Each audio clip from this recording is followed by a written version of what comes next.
Hola, bienvenidos a su programa La LEF, el lugar donde caben todos los lugares. Hablaremos sobre temas internacionales. Mi nombre es Héctor, espero nos puedan acompañar a lo largo del programa, durará 1 hora, todos los jueves de 2 a 3, ojalá puedan sintonizarnos. A continuación me gustaría que cada uno de los miembros del equipo se presentara, así que pasaremos con Sonia para que nos hable un poco de su sección y qué es lo que espera del programa.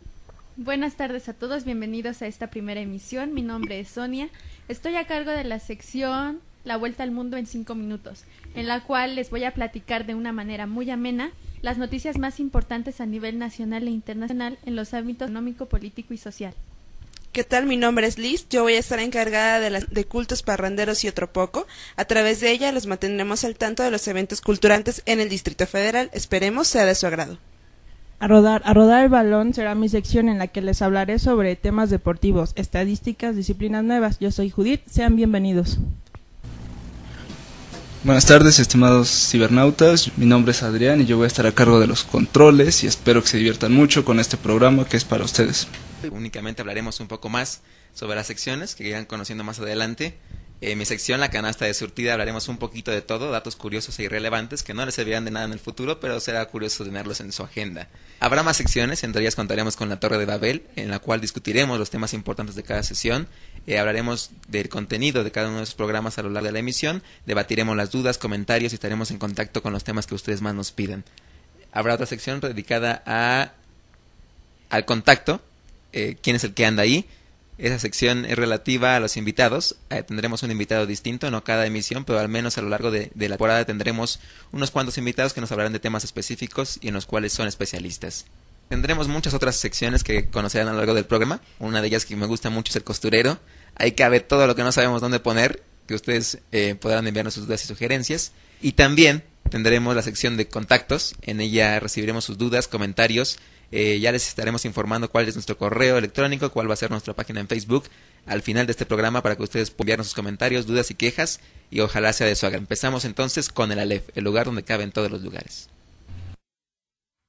Empezamos a la sección La Torre de Babel. Hola, bienvenidos nuevamente al programa La Torre de Babel, la sección donde discutiremos los temas importantes de cada sesión. Hablaremos sobre el Bicentenario, repensando el Bicentenario. El día de hoy empezaremos a abordar algunas de las ideas principales sobre los festejos posteriores a la independencia de México, los 200 años de la independencia, y pues quizá hablemos un poco también de la revolución. Tenemos bastante tela de donde cortar, así que les cedo el micrófono a mis compañeras para que empecemos a hablar de ese tema. ¿Qué piensan ustedes de los costosos festejos del Bicentenario y todo lo que implicó la magna celebración que tanto se anunció por parte del gobierno? Desde mi punto de vista, yo creo que los festejos del Bicentenario fueron algo importante, dado que la independencia fue un proceso muy importante para nosotros como nación. Yo creo que celebrar los 100 primeros años de nuestra independencia de España ha sido importante y sobre todo para mejorar ahora la imagen que tenemos frente al exterior, ¿no? Que está muy dañada por los últimos acontecimientos y por las últimas políticas que se ha llevado a cabo en el gobierno.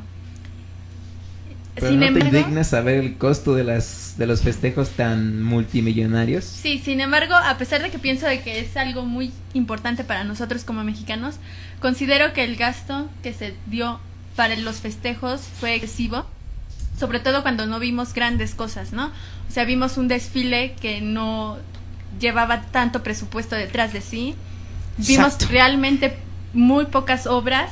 Creo que el dinero que se invirtió para ese tipo de festejos debió de haberse invertido más en obras públicas que tanta falta nos hacen a nosotros como población. ¿Pero no te gustó el Coloso? El Coloso me pareció que fue algo que no tenía nada que hacer dentro de los festejos. Nunca entendí el significado del Coloso. Yo sigo diciendo que era Vicente Fernández, pero veamos qué dice Judith. Bueno, yo les hablaré desde dentro. Participé en el desfile. Es que es relevante mencionar que Judith estuvo en el desfile, fue nuestra infiltrada durante todos los festejos, entonces ella nos comentará, pero más adelante en un reportaje especial sobre lo que vivió adentro. Pero ahorita, Judith, ¿qué piensas de ese Coloso tan magnífico que estuvo ahí un tiempo en el Zócalo exhibiéndose? ¿Te gustó el desfile en términos generales? Un tiempo ahorita se encuentra en la bodega, ¿no? Pues en términos generales no lo vi, tardó mucho en levantarse. Era extraño ver ahí esa figura, pero A mí me divirtió mucho ver al Coloso. Espero que se rompiera y saliera Diego Fernández de Ceballos dentro del Coloso. Algo magnífico iba a ocurrir, confeti por todos lados, pero como no ocurrió, momento más desperdiciado. Desperdiciado, porque bueno hubiera sido como cuando se celebró la independencia en época de Porfirio Díaz, se construyó el de la independencia, que hasta hoy en día sigue siendo un emblema de la nación completa. Más de la Ciudad de México que bueno, gana México y todo el mundo se va al ángel o todo el mundo piensa en el ángel, claro, ¿no? Pero el Coloso no representó absolutamente nada. Hubiera sido mejor un monumento que durara por muchos años y que trascendiera otros 100 años, ¿no? Y que fuera realmente emblemático para todos. Sí, hay monumentos, pero todavía no se terminan de construir. Eso sí, la llamada Torre Bicentenario, que ahí sigue en stand-by, todo el proceso que pasó en Miguel Hidalgo, donde se intentó construir, que al final no se pudo, y está la Torre 2 próximamente quizá, el edificio más largo de América Latina, ¿no? Pues como todos nos gusta presumir que somos los mejores en América Latina, o al menos eso creemos. Pero más allá de eso, ¿con qué compartimos con América Latina en este bicentenario, no? Digo, tantos países que juntos durante el proceso de independencia y que ahora tenemos hasta un grupo especial del bicentenario. ¿Qué piensan de ese grupo? ¿Creen que en verdad sirva para algo? Son 10 países, de hecho, los que integran el grupo, que paradójicamente ahí está España. ¿Independencia de quién? Yo creo que de ella misma, pero... Pues sí, sin duda es un proceso que estamos compartiendo, es un proceso compartido como continente. Estamos hablando de 200 años de independencia, pero lo cierto es que es un momento en el que estos 10 países tienen que hacer una evaluación del camino que han trazado como naciones, que han recorrido, sobre todo ver qué es lo que somos a 200 años de ese momento, en qué sentido sí somos independientes y en qué sentido seguimos siendo dependientes. Sobre todo porque estas 10 naciones no han recorrido el mismo camino. Lo cierto es que algunas están figurando como potencias emergentes actualmente y otros como México nos estamos rezagando respecto del desarrollo económico de otras naciones. Entonces pareciera ser que mientras algunas van mejorando, mejorando sus índices de pobreza, digamos, porque van decreciendo estos, hay otros que seguimos iguales y pues bueno, no pareciera ser que no hay posibilidades de cambio, cuando menos a corto plazo, ¿no? Por ejemplo, estaremos pensando en el caso de Brasil, que en menos de 5 años logró bajar Lula 13 puntos porcentuales el caso de la pobreza, mientras que en México en 5 años solamente la bajó el 4%, o sea que estamos hablando de grandes contrastes dentro de este grupo de 10 naciones que, pues bueno, está festejando ahora su bicentenario. Y que sería una buena manera de festejar, ¿no? Reduciendo los índices de pobreza en vez de haciendo espectáculos. De hecho, aquí tengo algunas cifras interesantes sobre los multimillonarios gastos que se llevaron a cabo durante la celebración. Si mal no recuerdo, y ustedes me corregirán, fueron casi 3,000 millones de pesos el gasto en el desfile únicamente. Así es. Y según tengo cifras del gobierno, 2,000 millones de pesos costará hacer el Parque Bicentenario, que estará ahí en la delegación Azcapotzalco próximamente. No le veo un sentido a un parque tan costoso. Para mí un parque es más atracción, juegos y algo más sencillo que obras magnánimas. También se tiene un gasto de 690 millones de pesos en la edificación de un monumento que se llama Estela de la Luz, o se llamará Estela de la Luz, que pretende estar en Paseo de la Reforma, una especie de Ángel 2. Y también tenemos otro gasto de 1,100 millones de pesos en la Expo Bicentenario en Guanajuato, que bueno, es la exposición más cara que se me haya ocurrido, únicamente para decir que somos independientes, aunque esa independencia nos haya costado unos buenos miles de millones de pesos que bien hubieran estado en el erario público, ¿no? ¿Qué piensan de esa manera de celebrar? Sí, sin duda yo creo que fue la peor manera que tenemos para celebrar, sobre todo tomando en cuenta las condiciones sociales en las que vivimos actualmente. Enfrentar la lucha contra el narcotráfico es de por sí ya deprimente para esta nación. Los índices de pobreza también hablan muy mal de esta nación. Entonces yo creo que de verdad la celebración se debió de haber hecho desde erradicando los problemas que nos aquejan como ciudadanos de este país, ¿no?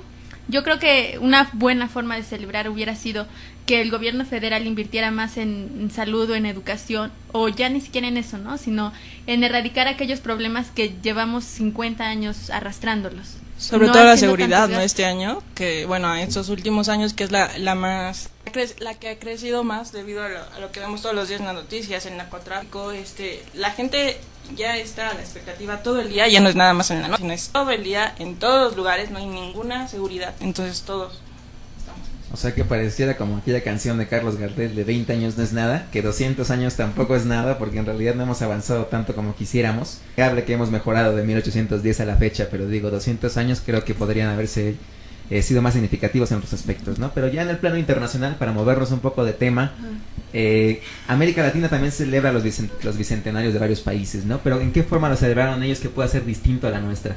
Creo que la mayoría hizo lo mismo. Me viene a la mente el caso de Argentina, que hizo exactamente lo mismo, festejos con desfile, con fuegos pirotécnicos, y además intentando reconstruir el Teatro Peón, ¿no? Que fue un teatro al estilo de Bellas Artes, que también en México se piensa remodelar con dinero público próximamente. Entonces creo que más allá de eso, América Latina tiene una bonita manera de celebrar los 200 años. No digo que esté mal la fiesta y la pachanga a la hora del pozole, pero finalmente también tenemos que considerar que es una celebración que tiene que unir a los mexicanos y que además tendría que ser una bandera para el progreso, ¿no? Pero además lo que estamos viendo es que en cualquiera de estos casos los festejos finales tienen un manejo político.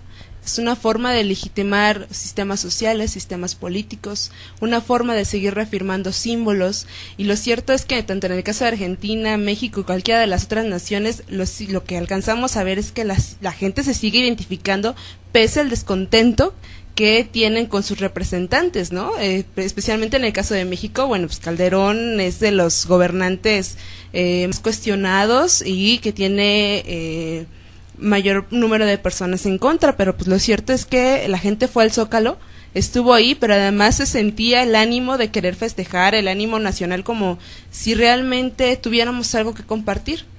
Incluso no sé si les llegó aquella cadenita de correos que estuvieron enviando de no celebremos el 15 de septiembre, hagamos un voto de silencio, que me parecía un proyecto interesante, pero desde luego irrealizable, porque no creo que nadie se iba a quedar en su casa y guardar el pozole en el refrigerador con tal de no festejar nada.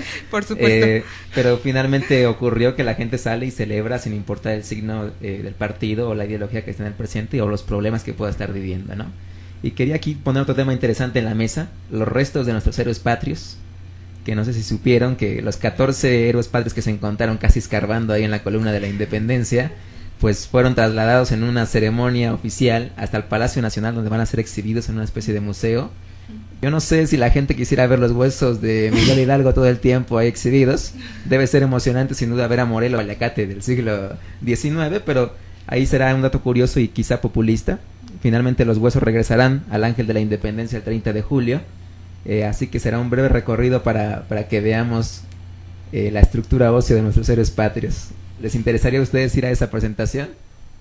Yo creo que más que mostrar los restos de los héroes que nos dieron libertad, yo creo que más bien debería de mejorarse el contenido de los libros de historia que se imparten hoy en día en las escuelas. Porque si te dicen, mira, ve a ver el cadáver de Morelos o de Hidalgo al Palacio Nacional, pero realmente los niños, las nuevas generaciones no están sabiendo bien cómo fue el proceso de independización de nuestro país. O sea, también deberían de mejorar el tipo de historias o de leyendas o de mitos que se están inculcando en las nuevas generaciones. Y más extraño aún cuando en muchas escuelas ni siquiera se imparte la materia de historia. Entonces nos están dando el gobierno un disfraz, una pantalla de algo que supuestamente nos quiere pues decir de nuestro bicentenario, pero realmente nos está ocultando otras, ¿no? Claro, y hasta qué punto podría ser interesante, porque digo, finalmente hubo proyectos de discusión, ¿no? Está el famoso programa de Discutamos México, que finalmente se discutía la historia y traían especialistas en historia, pero la gente en verdad habrá prendido su tele para ver Discutamos México, o la continuación de Marimar versión siglo XXI habrá estado más interesante. Bueno, de hecho estaba pensando ahorita en lo que decía Sonia precisamente, y es algo que yo creo que sí valdría la pena evaluarlo, porque finalmente el caso de la educación, su manejo es político. Entonces el punto es lograr cohesión, lograr un punto de vista más o menos común, una cosmovisión compartida. Y pues lo cierto es que se enaltecen ciertos personajes de la historia de nuestro país, y bueno, se omiten otras partes, ¿no? bueno, aquí el punto sería saber qué es lo que le están enseñando a las nuevas generaciones y qué es lo que están dejando de fuera. Sí, sin duda alguna, estos festejos nos dieron muchos temas para reflexionar, ¿no?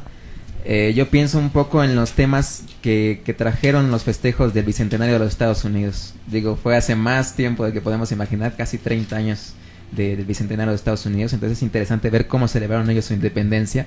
Obviamente muy distinta a la independencia mexicana, pero Estados Unidos también tuvo su independencia, aunque usted no lo crea. Algún día también fue colonia. Estados Unidos hizo una serie de debates interesantes, que igual la gente tampoco seguía como en México, pero hay una serie de textos que los Estados Unidos sacaron que reflexionan sobre la historia estadounidense, que sería bastante recomendable que pudieran leerlos para ver cuál es la versión oficial y cuál es la reflexión que hizo a lo largo de 200 años, ¿no? Me viene un poco a la cabeza aquella frase que alguna vez comentaba un historiador francés cuando le preguntaron qué piensa sobre la Revolución Francesa, que él dijo, bueno, aún es demasiado pronto analizar la Revolución Francesa. Pues pareciera ser que analizar los festejos del Bicentenario a más de un mes de haber pasado, pues sigue siendo demasiado pronto, pero sin duda alguna podemos saber el estado del mundo. No sé si tengan algún comentario antes de pasar a la siguiente sección. Parece que no, su cara de shock muestra que no. Entonces ahora podemos pasar a la siguiente sección con Judith, que nos hablará más a fondo sobre el Bicentenario. Como les comenté en un principio, ya fue nuestra enviada especial, nuestra infiltrada, casi la espía industrial al interior del desfile. Entonces nos contará los pormenores del desfile desde adentro, ¿no? Incluso como dato extra al margen, más de 7,000 voluntarios en el desfile, y uno de ellos pues fue Judith, y tenemos el honor de tenerla aquí y nos contará un poco de qué fue lo que... Regresamos con Judith. Hola, bueno, les hablaré sobre mi visión dentro del desfile. Para comenzar, pues les retomaré un poco de cómo sucedió este proceso, cómo me integré al grupo de voluntarios. Tras haber salido una convocante el mes de marzo, finales de marzo, principios, mayo, se llevó a cabo el reclutamiento durante el mes de junio. Nos llamaron, se convocaba a la ciudadanía, seguramente vieron pósters pegados en las paradas, en el radio, en diferentes programas de televisión también se les convocaba. Llegué el último día, porque pues ahí trabajando cerca pues se me hizo fácil y fui, y lo único que pedían era la identificación, IFE. Al estar formada ahí me di cuenta de la perspectiva que tenía la sociedad. Vi desde niños de 3 años, 4 años, 5 años, hasta personas de edad adulta, que todos muy emocionados ahí tenían la idea de participar. Decían, es que yo no tengo tiempo, pero pues no importa, yo quiero ser parte de la historia. Es un momento único que va a vivir el país, es un 15 de septiembre, no se va a repetir y quiero contárselo a mis hijos, ¿no? A aquellos jóvenes o los niños, ¿no? Es que yo quiero participar también, ¿no? Pero todos eran muy emocionados, o sea, querían formar parte de este suceso. Vaya sorpresa que me llevé cuando fue la hora de los ensayos. Fue tras un mes, en agosto fue cuando nos convocaron por llamada y por email. Nos dijeron, vengan, vamos a estar en el Palacio de los Deportes. Se hizo un casting en donde nos ponían una pequeña coreografía ahí, y ahí como a 200 personas bailando, así copiándole al del frente, y a todos haciendo su mejor esfuerzo, ¿no? Saldría aquel personaje en el que llamaba mucho la atención, que brincaba y gritaba, o sea, se sentía la emoción. Querían ser parte de esto, de la historia. Pero pues ahora sí que como los diarios lo publicaron al día siguiente del 15 de septiembre, fue un desfile de Disney, y en el cual la inseguridad se vio otra vez, porque pues las llamadas de las autoridades fue no acudan al Zócalo, va a estar limitado el acceso. Y pues sí, realmente a la hora de yo estar dentro del desfile, de salir del circuito de Gandhi, que provocó mucho conflicto vial raro en esta ciudad, salimos, ¿no?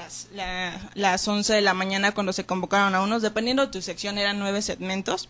Yo estuve en el de Suave Patria, y también pues dato curioso, yo llegué el día 15 de agosto para hacer participar dentro, y me dijeron, ¿no? ¿Dónde te toca? Ok.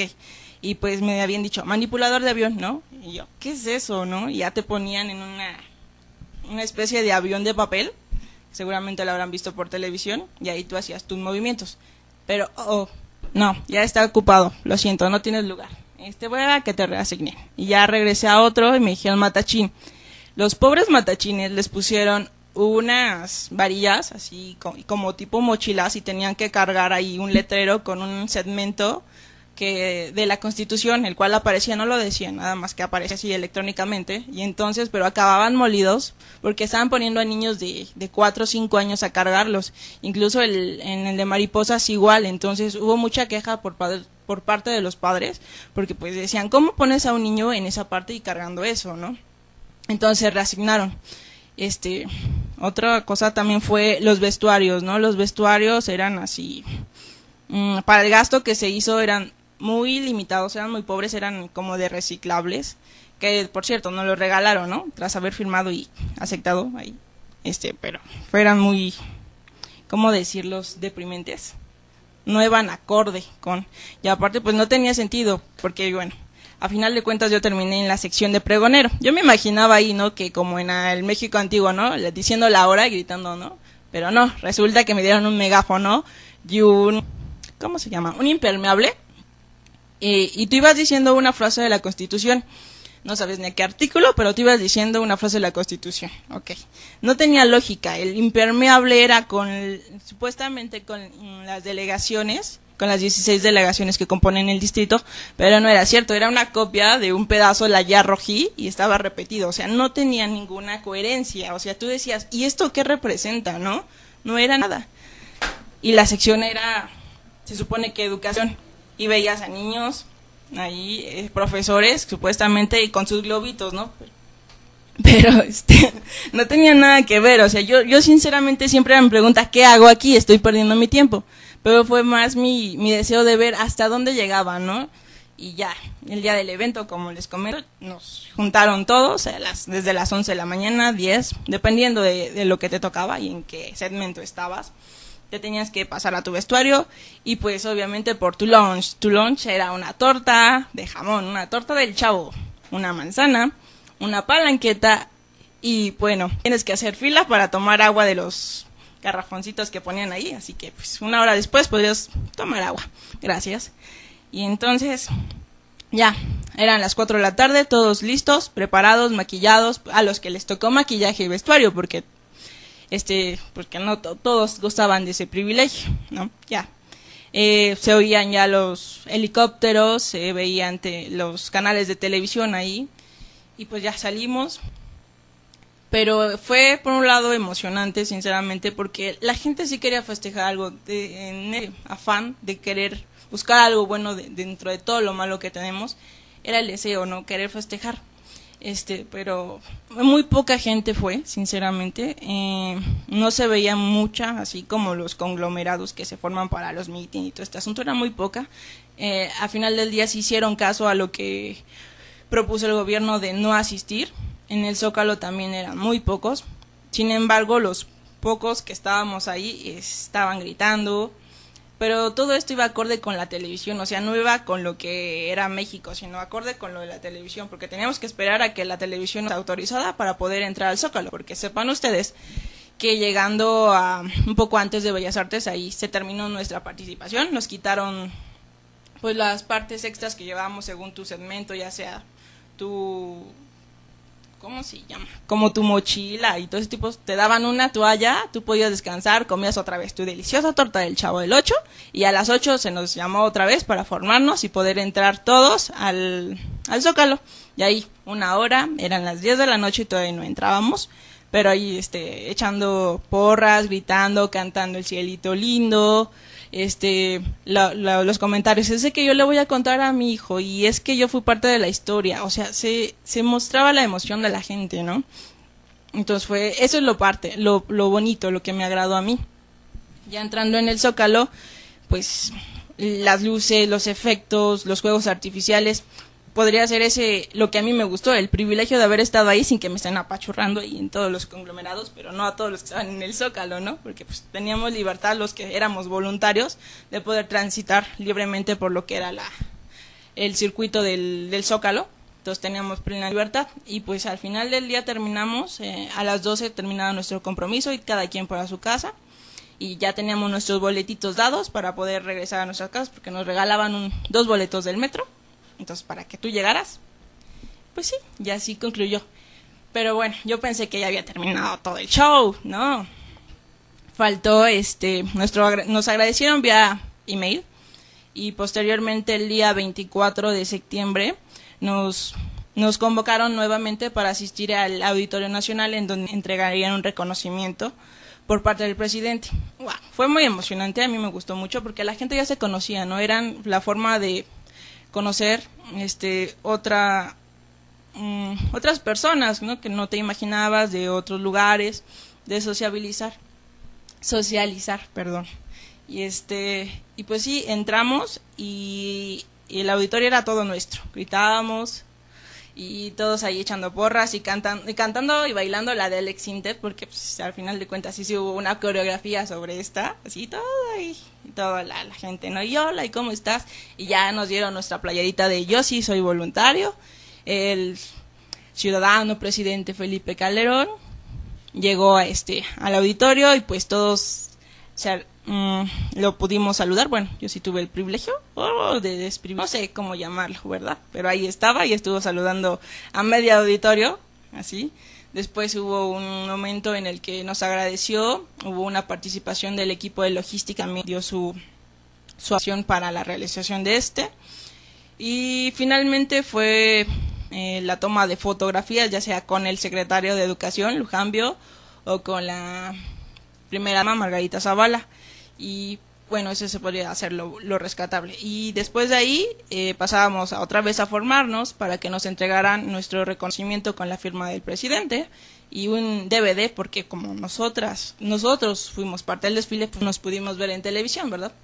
Entonces, pues, esa fue mi participación. Lo que resalto fue la parte de la población que estuvo en ese afán de buscar algo bueno, ¿no? De que siempre tratamos de ver lo bueno a pesar de tantas cosas malas. Lo malo es que estuvo muy mal planteado y planeado, porque realmente el desfile fue dado a una empresa que pues no es ni mexicana, que se llama Instantia, y en la cual no logré reflejar mi sentimiento nacionalista o exacerbarlo, sino que al contrario fue algo triste ver eso. Pues eso sería todo y pues, gracias por escucharme. Regresamos de nuevo a nuestro programa y ahora pasamos a la canasta de surtida. Bienvenidos nuevamente al programa. La canasta de surtida es una sección donde hablaremos de absoluta los datos, como les mencionaba, los curiosos y no tan curiosos. Quisiera empezar con el tema del Bicentenario un poco, hablando sobre un programa que hace unos días pasó en la televisión, no mexicana, pero se podía ver a través de cable, y se llamaba El Gran Mexicano. No sé si alguien lo vio. Bueno, este programa, transmitido por el canal de History Channel, tuvo varias emisiones en la cual buscaba encontrar al mexicano más destacado y más notable en la historia mexicana. Por supuesto que la lista fue larguísima en un principio, al final se redujo a 20 personajes en 5 categorías, que a continuación les diré. Las 5 categorías eran Historia y Política del siglo XIX, la segunda era Historia y Política del siglo XX, la tercera era Deportes, la cuarta era Artes Populares y Periodismo, y la quinta era Ciencias y Humanidades. Hubo cerca de 300,000 votantes, lo cual es un número muy abierto, pero por supuesto sigue siendo muy reducido si consideramos a los 100 millones de mexicanos, ¿no? Pero ¿cuál fue el resultado de este programa? Pues al final se eligieron 20 personajes, como les comentaba, 4 por cada sección. En la sección del siglo XX encontramos personajes como Zapata, Villa, Lázaro Cárdenas y Madero. En la sección del siglo XIX encontramos personajes como Juárez, Porfirio Díaz, José María Morelos y Miguel Hidalgo. En la sección de Deportes encontramos a Hugo Sánchez, a Julio César Chávez, Ana Guevara, y ustedes no lo creerán, pero también estaba Cuauhtémoc Blanco. En la sección de Ciencia y Humanidades estaba Octavio Paz, Frida Kahlo, Diego Rivera y Carlos Fuentes. Y finalmente en la sección de Artes Populares y Periodismo estaba Pedro Infante, el queridísimo Pedro Infante, Cantinflas, María Félix y Vicente Fernández. Lo escuché usted muy bien. Estos 20 personajes representaban supuestamente a lo más destacado de México en los últimos 200 años. ¿Y quién cree que fue el finalista? Pues fueron de hecho 5, uno por cada sección.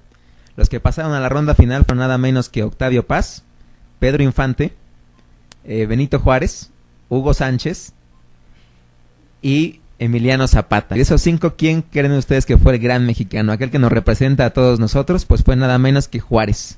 Afortunadamente, porque la final fue entre él y Pedro Infante. Digo, con todo respeto para Pedro Infante, pero Juárez al menos hizo algo por el país, por transformarlo políticamente, ¿no? El resultado fue bastante cerrado, ¿no? Con 36%. Lo que a mí más me resaltó de todo el programa fue que en la sección De personajes del siglo XX, la final fue entre Zapata y Porfirio Díaz. O sea que Porfirio Díaz no era tan odiado como algunos pensamos, o al menos el mexicano promedio, o el mexicano votante por internet promedio, piensa que Porfirio Díaz podría ser también un mexicano notable, ¿no? Cada quien tendrá su opinión, quizá algunos seamos projuaristas, al menos en comparación con los otros candidatos. Yo en lo personal voté por Lázaro Cárdenas, por supuesto que mi candidato no fue el gallo de la emisión, pero es interesante este dato, ¿no? Otros datos importantes que quisiera manejar así rápidamente, que han pasado en los últimos 200 años, o al menos en la historia nacional, es uno relativo al festejo de la independencia.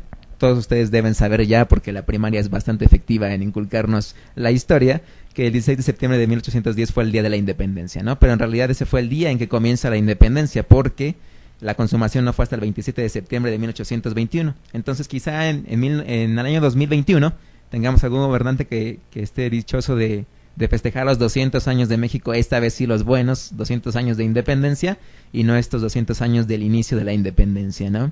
Incluso el gobierno del Distrito Federal empezó a manejar la cifra de 1808, que fue el verdadero inicio del movimiento de independencia. Pero pasando a otro orden de noticias, a otro orden de ideas interesantes, hablaremos un poco del Día Bandera. Ustedes también deben saber cuándo fue el Día de la Bandera, porque nos hacían ir a la primaria a cantar todas las fabulosas melodías que fueron inspiradas para nuestro lábaro patrio. Y pues la bandera celebra su día el 24 de febrero. Pero en realidad, ¿por qué celebra el 24 de febrero ese día la bandera? Por una cosa bastante sencilla. Ese día se firma el Plan de Iguala. El Plan de Iguala es donde oficialmente se declara la independencia de México. En ella se reconocen los 3 valores fundamentales de la sociedad mexicana. 1, la religión católica como única, lo cual representaba el color blanco de nuestra bandera. La unión entre europeos y americanos, que representa el rojo. Y finalmente la independencia de España, que simboliza el verde. Entonces, como se dan cuenta, muchas de las celebraciones que tenemos en realidad son de fechas distintas, pero no dejan de perder su significado, ¿no? Ahora vamos un poco a la Revolución Mexicana, ya que hablamos tanto de la independencia, pero olvidamos que se celebran también 100 años de la Revolución Mexicana. Un dato que me saltó mucho a la vista, que encontré en la página del gobierno de Guerrero, que curiosamente sacó varios datos interesantes, y es la edad promedio del gabinete de Porfirio Díaz durante, o mejor dicho, antes de la Revolución Mexicana. Porfirio Díaz, pues era ya octogenario para ese entonces. El más chicuelo de sus secretarios tenía 54 años, entonces ya se imaginarán cómo habrá estado. El Club de la Senectud era el gabinete en realidad. Los gobernadores, incluso los estados, tenían edades superiores a los 70 años. El caso del de Tlaxcala, 78 años. El de Tabasco, 76. El más joven, según tengo aquí, fue el de Aguascalientes, con 68 años. Entonces esa generación de jóvenes vivaces del siglo XX, pues fue uno de los reflejos claros de cómo los gobernantes se aferran hasta el poder, hasta las últimas consecuencias, ¿no? Incluso se decía que los ministros de la corte juntos tenían cada uno en promedio 81 años. Pasaban de los 70 años prácticamente todos. Y el Senado, aquí lo dice de manera bastante sarcástica, el Senado era una colección de momias sin pensamiento, en permanente estado comatoso. O sea que prácticamente pasarse el Valium y cualquier otra medicina para la depresión a cierta edad era una constante en el Senado de la República. No tenían tiempo de discutir los problemas nacionales, pero sí de tomar su medicina, porque si no sería el último día en que podían discutir los temas nacionales. Entonces, como verán, estos datos curiosos probablemente no les sirvan para nada en el futuro, pero será interesante tenerlos en cuenta para posteriores ocasiones. Entonces ahorita vamos a un corte y regresamos al programa. Si quieres contactarnos, escríbenos a nuestro correo electrónico, que es elalep.comunicaradio@hotmail.com, o escríbenos a nuestro Messenger. También puedes agregarnos en Facebook como Alef Comunica Radio. Puedes seguirnos también en nuestro Twitter, @elalefradio. Bueno, pues como todo tiene su final, llegamos a nuestro final, al menos en esta emisión. Les agradecemos el habernos escuchado, y ahorita me gustaría que cada quien dedicara unas palabras final para ya posteriormente ya despedirnos en forma oficial. Muchas gracias por haber estado con nosotros y haber compartido esta hora con un poco de información. Esperemos que les haya gustado y ojalá puedan escucharnos la próxima semana. Bueno, pues fue un gusto haber estado con ustedes y esperemos que nos sigan sintonizando y esperemos que pronto nos escriban también a nuestros correos, a nuestra página en Facebook, y estamos en contacto. Muchas gracias, si escucha, podrías difundirnos, te lo agradecemos mucho para ampliar nuestro rating. Nos vemos en la próxima emisión. Como adelanto, vamos a decirles qué temas vamos a ver la próxima emisión. Veremos las redes sociales y su impacto en la juventud. Ojalá que les interese. Ya saben, todos aquellos adictos que tenemos alguna cuenta en Facebook o en Twitter y que nos gusta pasarnos el rato por ahí, pues ojalá que estén ahí al pendiente de su radio por internet. Los vemos la próxima semana. Esto fue El Aleph por Comunica Radio.